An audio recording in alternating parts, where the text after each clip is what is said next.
Good morning, Radhe Radhe. সকলে কেমন আছো? ছোট্ট একটা মিনি ব্লগে তোমাদেরকে স্বাগত জানাই।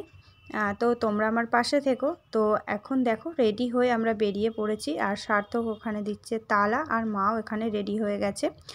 তো বাড়ি থেকে বেরিয়েই বাস পেয়েছি, আর আমাদের বাড়িটা একদম রাস্তার ধারেতেই, তো একদম বাসটা সঙ্গে সঙ্গে পাওয়া যায়। তো বাসেও উঠে পড়েছি। কোথায় যাচ্ছি বলো তো? যাচ্ছি দক্ষিণেশ্বর মন্দিরে। আজকে হলো সানডে, আর আমাদের বেরানোর কথা ছিল 9টায়, কিন্তু বাড়িতে গোপাল টোপাল আছে, তো সকলকে সেবা টেবা করে পুজো দিয়ে আমাদের বেরাতে বেরাতে প্রায় 11টা বেজে গেছে। বাট আমাদের বাড়ি থেকে দক্ষিণেশ্বর আসতে বেশি সময় লাগে না, ওই 45 মিনিট মতো সময় লাগে। তো তারপরে আমরা বেরিয়ে চলে এসেছিলাম, আর এসে পৌঁছেও গেছি। আর এখানে দেখো ডালার দোকান থেকে ডালাও নিয়ে নিয়েছি। আজকে এসেছি একটা মানত দেওয়ার জন্য। মানত বলতে সার্থক আমার জন্য মানত করেছিল, সেই মানতটা দেওয়ার জন্যই এসেছি। তো কিছুদিন আগে বলতে প্রায় 4 বছর 4.5 বছর হয়ে গেছে, আমার চোখে ভীষণ একটা ইনফেকশান হয়েছিল, যার কারণে আমি কাছের কাউকেও ঠিক করে দেখতে পাচ্ছিলাম না। আর মায়ের মন্দিরে পুজো দিতে এসেছিলাম সেই সময়, কিন্তু আমি মাকে ভালো করে দূর থেকে দেখতে পাইনি। তো সেই সময় সার্থক আমার মানে কষ্টটা দেখেও আর কি, ও মায়ের কাছে মানত করেছিল যে আমি চোখ ঠিক হয়ে গেলে তো আমি এসে আবার পুজো দিয়ে যাব। তো সেইটাই আজ কিছুদিন যাবত আসবো করে আসা হয়নি, তো আজকে এসে দিয়ে দিলাম।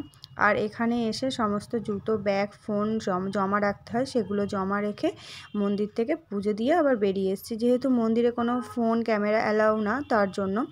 আর এখানে এসে সবাই দেখো এই হনুমানগুলোকে সব কিছু খাওয়াচ্ছে। তো সার্থকও একটু মটরশুঁটি কিনে দুটো হনুমানকে দিয়েছিল খাওয়ার জন্য। তো তারপরে একটুখানি খাইয়ে টাইয়ে ওখানে একটুখানি দাঁড়িয়ে আমরা এখন যাচ্ছি আদ্যাপীঠের উদ্দেশ্যে। আদ্যাপীঠে কোনোদিন আমি যাইনি, আর এই ফার্স্ট টাইম আদ্যাপীঠে আসলাম। তো দেখো আমরা ওখান থেকে টোটো ধরে নিয়েছিলাম। টোটো ধরে 10 মিনিট, ম্যাক্সিমাম 10 মিনিট লেগেছিল আমাদের আদ্যাপীঠ পৌঁছাতে। তো সেই যে সাদা মতো ওটা মায়ের মন্দির দেখা যাচ্ছে, আর এই যে ডান সাইডে এটা হলো নাট মন্দির, এইটা হলো মায়ের মন্দির। তো এখানে আদ্যা মায়ের মূর্তি রয়েছে। আর দেখো এখানে সার্থক এসে ভোগের লাইনে দাঁড়িয়ে পড়েছে, ভোগের কুপনের লাইনে। তো ইনি এসে একটা আদ্যা মায়ের ফটো দিল, আর কিছু দক্ষিণা ওনাকে সার্থক আর কি দিল, বয়স্ক মানুষ। তো সেই হিসাবে। আর এই দেখো এখানে সার্থক দাঁড়িয়ে টিকিট কাউন্টারে দাঁড়িয়ে রয়েছে কুপন কাটার জন্য, আর কুপন কেটে নিয়ে আমরা চলে এসেছি। আর এখানে দেখো ভোগ রান্না হচ্ছে, মানে সমস্ত যাত্রীদের আর খাওয়ার জন্য। তো কুপন টুপন কেটে লাইন দিয়ে, প্রচুর লাইন পড়েছিল, সেই লাইনটা পার করে এখন চলে এসেছি পুরো খাওয়ার ঘরে। আর দেখতে পাচ্ছ কি বড় খাওয়ার ঘর, একসঙ্গে প্রচুর মানুষ, প্রচুর, প্রায় হাজার হাজার মানুষ এখানে বসতে পারবে, মানে এত পরিমাণে লাইন, মানে ঘর আর কি বড়। আর চেয়ার টেবিলগুলো খুব ভালো অ্যারেঞ্জমেন্ট করা এখানে। তো সামনেই এখানে ভাজছিল কুমড়োর মানে বড়া আর কি, জানি না বেগুনের তো বেগুনি বলে, কুমড়োর কি কুমড়োনি বলে সেটা তো আমি বলতে পারবো না, বাট কুমড়োর বড়া ভাজছিল। আর এই পোলাওটা এখানে দিয়ে গেল। আইটেম প্রচুর ছিল, কিন্তু আমি বেশি খেতে পারিনি, যেহেতু সারাদিন উপোস ছিলাম। তো উপোসের পর বেশি খাওয়া যায় না, কিন্তু কুমড়োর বড়াটা দারুণ খেতে ছিল, পোলাওটাও অসাধারণ।